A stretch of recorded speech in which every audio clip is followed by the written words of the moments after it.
Les médias étiquettent les politiques, les partis et les personnalités en les désignant de gauche ou de droite. Ils utilisent des phrases comme c'est pas une politique de gauche ça, ou au contraire mais non, le clivage gauche-droite c'est dépassé. Mais au final, ça veut dire quoi exactement gauche et droite? Est-ce que cette distinction est réellement justifiée? Et après tout, est-ce que ces mots ont réellement un sens? Eh bien c'est ce à quoi nous allons tenter de répondre ici en clarifiant ce qui se cache derrière ces termes. Ensuite, nous verrons ensemble comment ils sont utilisés par les principaux mouvements politiques de cette campagne présidentielle 2017, en analysant au cas par cas comment les politiciens et les médias s'emparent de ces notions ou au contraire les rejettent. Mais tout d'abord, d'où viennent les termes gauche et droite? Eh bien il faut savoir qu'à la Révolution française de 1789, l'Assemblée constituante devait délibérer au sujet du droit de veto du roi sur les décisions qui allaient être prises par la future Assemblée républicaine. Spontanément, les partisans au droit de veto se regroupèrent à droite du président de l'Assemblée, qui était une position honorifique, alors que ses détracteurs se regroupèrent à sa gauche. Plus tard, lors de la Restauration, cet agencement géographique de l'Assemblée regroupant les royalistes à droite et les libéraux classiques à gauche se répéta tant et tant qu'elle finit par s'imposer comme la norme. Et l'on a alors commencé à parler de droite et de gauche, établissant ainsi un clivage entre deux camps ennemis aux valeurs opposées. Au fil du temps, ces notions ont évolué. Elles ont été incarnées par différentes personnalités et partis politiques, et ont été influencées par les problématiques liées aux époques qu'elles ont traversées. Ainsi, les gauches et les droites de la Révolution sont très différentes de celles d'aujourd'hui. De la même façon, il est intéressant de noter que nos notions de gauche et de droite ont été exportées dans la plupart des pays démocratiques, et qu'elles y ont évolué indépendamment et différemment dans chacun de ceux-ci. On observe donc des gauches et des droites très hétérogènes à l'international.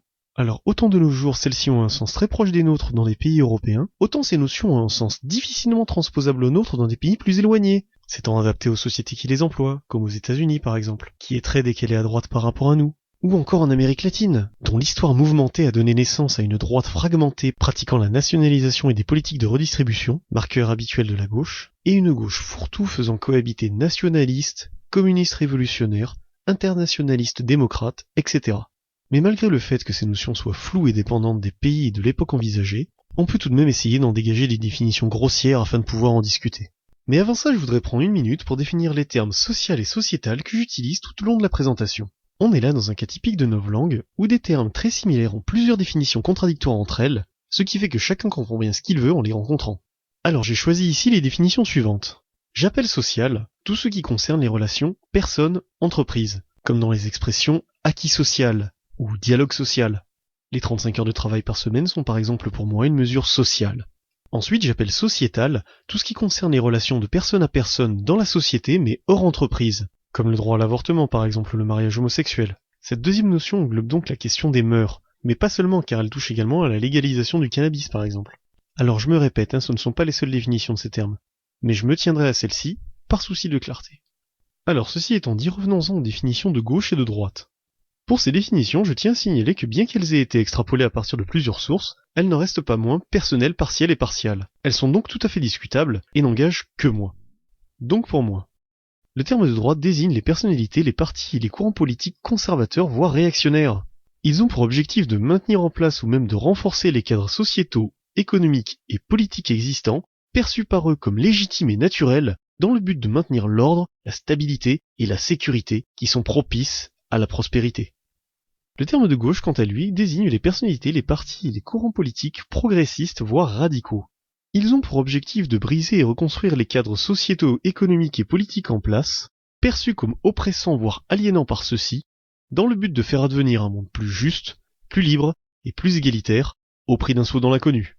Ces définitions décrivent la gauche et la droite comme des groupes, mais on se sert également de ces termes pour décrire une sorte d'échelle, un spectre politique, comme cela est suggéré dans les graphiques représentant l'Assemblée nationale par exemple. On voit ici clairement que les Verts sont plus à gauche que les Républicains, et cette échelle pose alors le problème de la définition de ses limites. Où commencent les extrêmes par exemple, mais également la question de son point central. Où se situe le fameux curseur permettant de distinguer le camp de gauche du camp de droite? Eh bien ces questions sont selon moi très subjectives et n'ont pas de réponse claire et toute faite.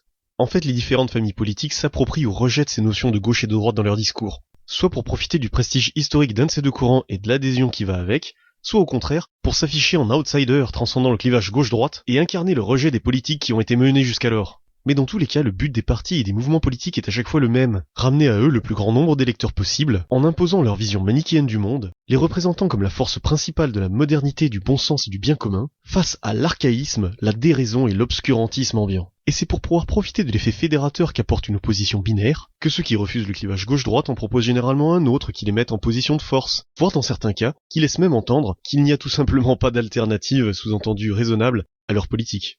En s'appuyant sur cette présidentielle de 2017 et pour y voir plus clair, nous allons essayer de décrire candidat par candidat leur appartenance ou non aux catégories de gauche et de droite, en mettant face à face leur discours, celui des médias par rapport à eux, et leurs actions. Puis nous analyserons le cas échéant le clivage alternatif qu'ils nous proposent. Pour dégrossir le sujet, on peut partir d'une vision de ces notions telles qu'elles nous sont présentées à travers les médias traditionnels. On commence par considérer les gros partis en opposition, les républicains à droite, le parti socialiste à gauche. Ouh là là, j'en vois qui font la tête derrière leur écran, mais vous en faites pas, je vais y revenir. Puis, on définit ces notions de gauche et de droite par rapport à eux. Tout ce qui est plus vindicatif que le parti socialiste, on place ça à leur gauche. Tout ce qui est plus décomplexé que les républicains, on met ça à leur droite. Et tout ce qu'on sait pas trop où ranger, car empruntant des idées des deux, on place ça entre les deux, au centre. Nous allons voir que dans les faits, c'est pas si simple que ça. Alors commençons par les républicains si vous voulez bien. Le parti des républicains est issu d'une longue lignée politique conservatrice. Au fil du temps, le parti a régulièrement changé de nom. Il s'est appelé les Républicains, l'UMP, le RPR, l'UDR, le RPF, et nous allons voir qu'il a petit à petit changé d'orientation politique, mais que malgré ça, il se réclame encore aujourd'hui de son père fondateur, le général de Gaulle. Suite à la primaire des Républicains et malgré les soupçons d'emploi fictif planant sur lui, François Fillon est devenu et est resté le candidat du parti à la présidentielle de 2017. Il propose sur son site officiel une page où il met en avant 15 mesures phares de son programme, dont vous pourrez retrouver le lien dans la description. Ces mesures sont regroupées autour de 3 axes clairement définis. L'affirmation des valeurs conservatrices, notamment sur le plan des mœurs, la sécurité, dans laquelle il inclut la question de l'immigration, mais surtout, la libéralisation de l'économie. 9 gros points sur les 15 principaux de son programme. Fillon parle ici de choc libéral. Alors les médias nous présentant Fillon comme un membre de la droite dure et franche, on pourrait penser que la droite en France a toujours été aussi libérale. Mais la réponse est non, clairement non. Et pour s'en convaincre, il faut remonter loin, très loin par contre, à la fin des années 50, lorsque De Gaulle fonde la 5e République. À cette époque, De Gaulle institue un pouvoir fort au chef d'État, légitime par la relation privilégiée qu'il veut qu'il entretienne avec son peuple, au travers de son élection au suffrage universel direct, mais également aux référendums, qui prennent alors l'allure de vote de confiance. On a là affaire à ce que René Raymond appelle dans Les droites en France, à une version républicaine de la droite bonapartiste, dont on retrouve également la marque dans la volonté de Gaulle déjà à l'époque de transcender le clivage gauche-droite, pour marquer la rupture avec ce qu'il appelait le règne des partis, ainsi que dans son discours très patriotique, tournant autour de la glorification de l'idée d'une certaine France, caractérisée par la notion de grandeur. Et c'est d'ailleurs au nom de cette grandeur que De Gaulle érige l'indépendance de la France vis-à-vis du bloc soviétique. Mais plus rare, également vis-à-vis du bloc américain, en empêchant l'établissement d'un traité de libre-échange transatlantique, en refusant la fédéralisation de la CEE et en quittant l'OTAN. Au niveau sociétal, il affiche un grand conservatisme, en étant pour la peine de mort et hostile à l'avortement. Pour résumer, De Gaulle représentait une droite autoritaire, conservatrice, souverainiste, clairement non libérale, non atlantiste et eurosceptique. La droite a donc bien changé depuis, et en dehors du conservatisme sociétal, il faut bien admettre qu'il ne reste plus grand-chose de Gaulle chez Fillon. Alors comment en est-on arrivé là, me direz-vous ? Eh bien, suite au départ de Gaulle en 1969, le parti gaulliste s'est aligné sur l'idéologie des partis de droite européenne, qui a été fortement influencée par la vague libérale mondiale des années 80 menée par Thatcher et Reagan. Ensuite, en 2002, le gaullisme continue de se dissoudre dans le libéralisme économique lors de la fondation de l'UMP, fusion du RPR avec plusieurs courants libéraux et centristes, notamment une partie de l'UDF. Enfin, il sera définitivement enterré avec la ratification du traité de Lisbonne en 2007, qui est, je le rappelle, une version modifiée de la Constitution européenne refusée par près de 55% des Français lors du référendum de 2005, et avec le retour de la France dans l'OTAN en 2009, sous Sarkozy. Malgré tout, le gaullisme persiste encore aujourd'hui dans des courants de droite minoritaires, comme Debout la France de Nicolas Dupont-Aignan ou l'UPR de François Asselineau, tous deux candidats à la présidentielle de 2017. L'UPR étant par exemple le seul parti à l'heure actuelle à dire franchement vouloir sortir de l'Union européenne et d'en faire la clé de voûte de son programme. Alors, après avoir dit tout ça, peut-on encore dire que les républicains sont de droite ? Eh bien oui, clairement oui. En tant que force principale des conservateurs en France, ils se considèrent comme légitimement de droite, et les médias ainsi que les autres partis leur donnent raison en les identifiant comme tels. Mais leur libéralisation et leur abandon inavoué des valeurs gaullistes les ont fait devenir progressivement un parti ultralibéral teinté de conservatisme sociétal, sans l'aspect protecteur et paternaliste de De Gaulle, ce que les gaullistes les plus fervents voient comme une trahison. Toutefois, n'acceptant pas eux-mêmes le clivage gauche-droite, ils n'iront pas contester le positionnement à droite des républicains, alors qu'on verra bien plus facilement les personnalités de gauche alternative décrier l'appartenance du PS à cette même gauche. Mais alors, le PS, il est de gauche ou pas? Eh bien, on va pas se mentir, c'est un sujet un peu sensible. Alors, crevons l'abcès dès maintenant. Il est vrai que le PS se considère comme de gauche, et que même si les médias le présentent en tant que tel, face aux républicains, eux, à droite, énormément de personnalités de gauche ne se reconnaissent pas dans ses actions, et ne le considèrent tout simplement pas de gauche. Cette contestation de l'appartenance du PS à la gauche remonte à bien avant les 49.3 et les promesses non tenues par les gouvernements sous Hollande. Il y a énormément de livres et d'articles sur le sujet, j'en ai ici référencé quelques-uns. Celui qui m'intéresse tout particulièrement est le dernier, La deuxième droite, écrit en 1986 par Jean-Pierre Garnier et Louis Janover, faisant référence à l'expression de deuxième gauche employée par Michel Rocard dès 1977 pour décrire l'idée d'une gauche qu'il se dit incarner. Une gauche libérale, pragmatique et gestionnaire qui s'adapte au cadre économique existant et qui abandonne ainsi l'idée de les refonder en se concentrant sur du dialogue social et de l'accompagnement à travers les syndicats réformistes tels que la CFDT. En somme, une contradiction, voire une sociale traîtrise pour quelqu'un de la première gauche, la gauche vindicative, la gauche marxiste, la gauche des luttes, bref, la vraie gauche.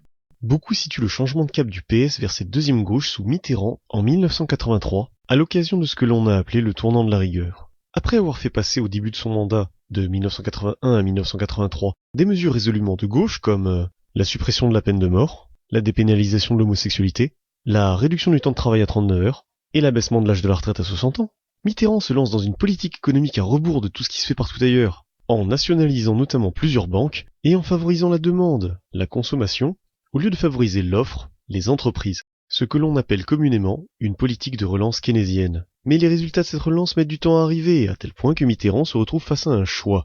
Continuer sa politique économique de gauche pour laquelle il a été élu et mettre à mal le projet européen de monnaie unique en gestation, ou rompre avec ce qui l'a fait élire, en pratiquant une politique d'austérité pour sauver la libre circulation dérégulée en Europe.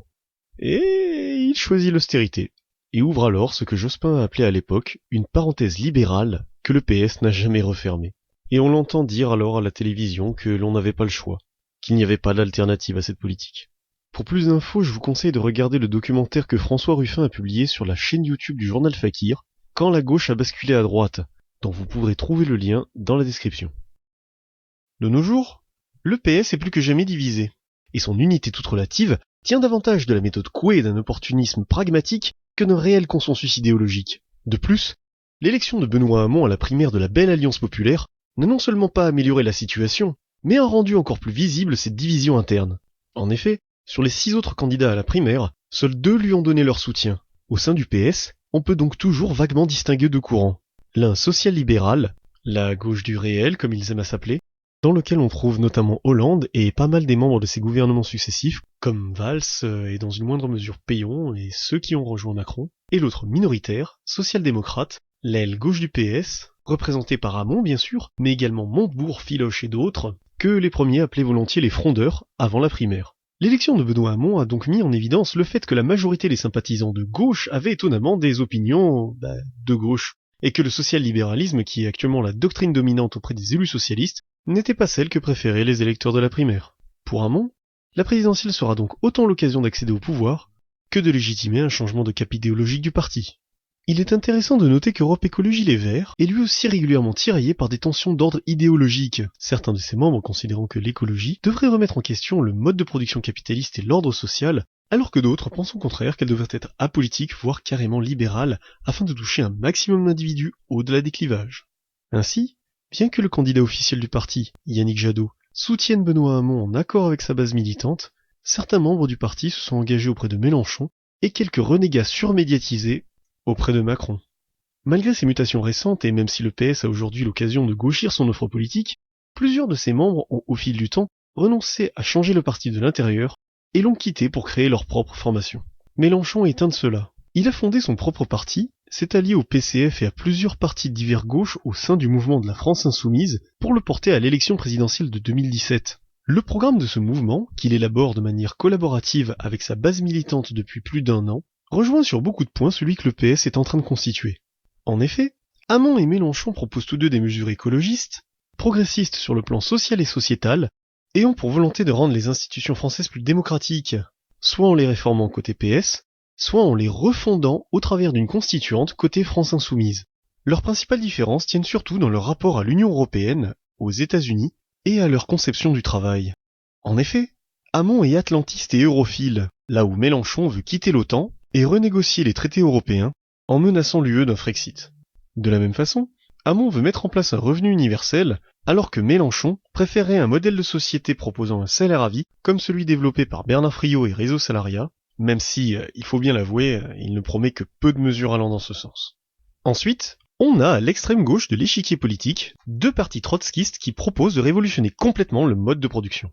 Le NPA de Poutou et Besancenot, regroupant des mouvements anticapitalistes de tous bords, mais ayant pour point commun la volonté de renverser l'ordre établi, et Lutte ouvrière de Nathalie Arthaud, qui est un parti révolutionnaire communiste dont le but avoué est de renverser le capitalisme par une révolution ouvrière.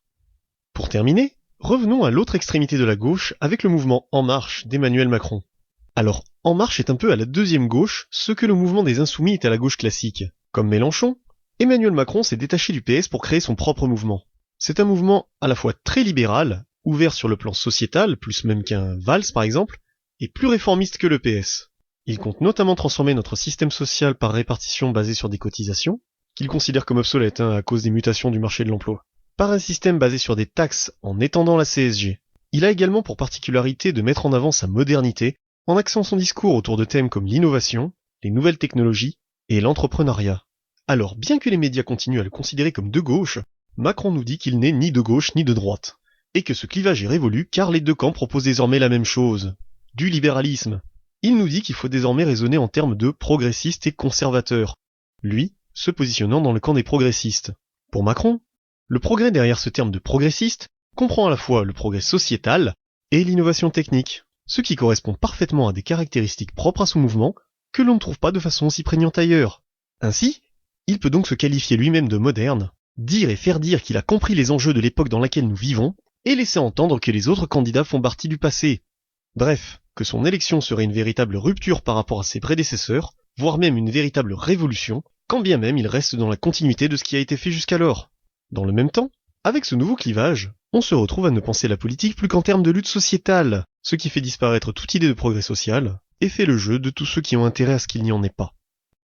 On a vu que ces dernières années, deux courants se sont détachés clairement l'un de l'autre au sein de la gauche. Le point de fracture se situant au cœur même du PS et d'Europe Écologie Les Verts. Les uns à gauche, croyant aux progrès sociaux, à la lutte des classes, et pensant qu'un monde meilleur est possible si l'on se donne la peine de prendre des risques que ce soit par des voies classiques ou à travers une révolution, et les autres réformistes, ayant accepté de s'intégrer dans la mondialisation et le libéralisme, faisant des compromis sur les acquis sociaux et plaçant des thèmes de droite comme la compétitivité et la croissance en point central de leur politique.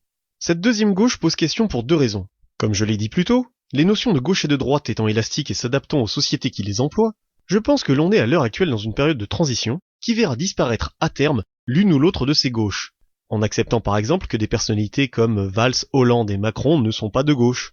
L'autre raison est qu'elle poursuit les mêmes objectifs que la droite, ce qui donne l'impression qu'il n'y a plus rien à espérer sur le plan politique, que l'histoire est terminée, que les conquêtes sociales sont finies, et que nous n'avons plus qu'à nous résigner à choisir entre le conservatisme et le progressisme sociétal sur fond du libéralisme économique. Pour beaucoup de gens, la démocratie ne se résume qu'à choisir la couleur de la cravate de l'homme riche et grisonnant, à valider par les médias, qui va nous demander de faire des efforts et de nous serrer la ceinture.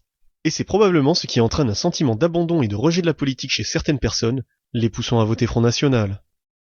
Alors le FN, d'extrême droite, non?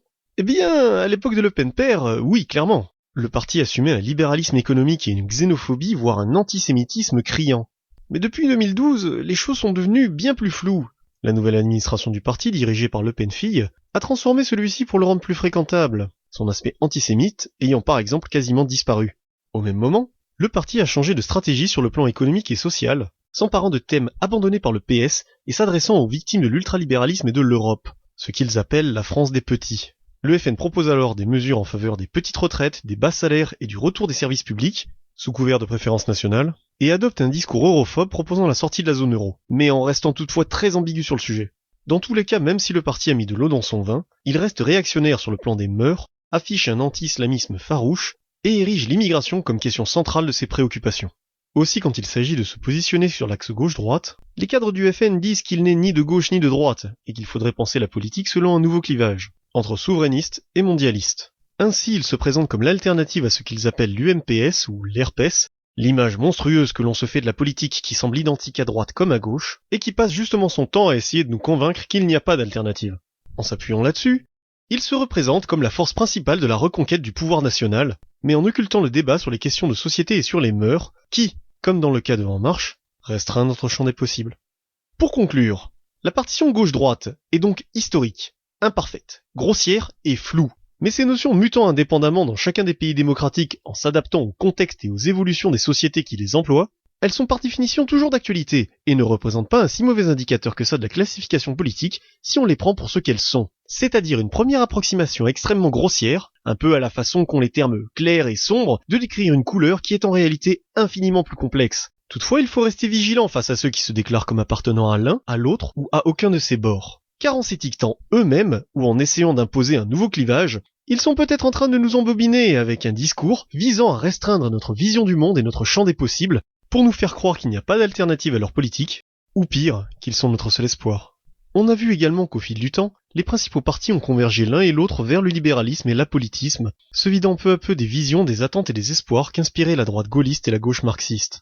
Cet appauvrissement a eu pour effet d'associer les termes de gauche et de droite dans l'esprit de nombreuses personnes à la politique politicienne, à la guerre mesquine et futile entre deux grands partis appliquant des politiques libérales similaires. Je pense sincèrement que pour faire advenir un monde plus juste et plus en adéquation avec nos attentes, il nous faut au maximum élargir notre champ des possibles et accroître la diversité politique.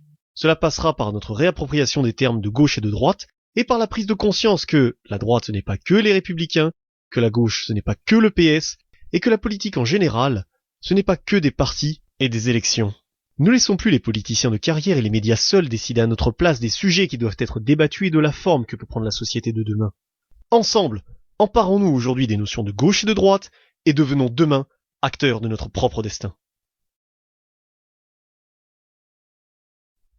Merci d'avoir regardé cette vidéo jusqu'au bout, le clivage gauche-droite étant un sujet polémique. Si vous pensez qu'il n'a pas lieu d'être ou si vous avez vos propres définitions de ces termes, n'ayez pas peur d'ouvrir une discussion à ce sujet dans les commentaires, c'est fait pour. Cette vidéo était une mise à jour d'une présentation que nous avons donnée dans le cadre d'un atelier d'éducation populaire sur Saint-Étienne en janvier dernier. Si les sujets ayant trait à la politique, la démocratie et la vie citoyenne en général vous intéressent, n'hésitez pas à liker notre page Facebook et à nous suivre sur Twitter pour vous tenir au courant de notre activité sur la région stéphanoise et sur le web.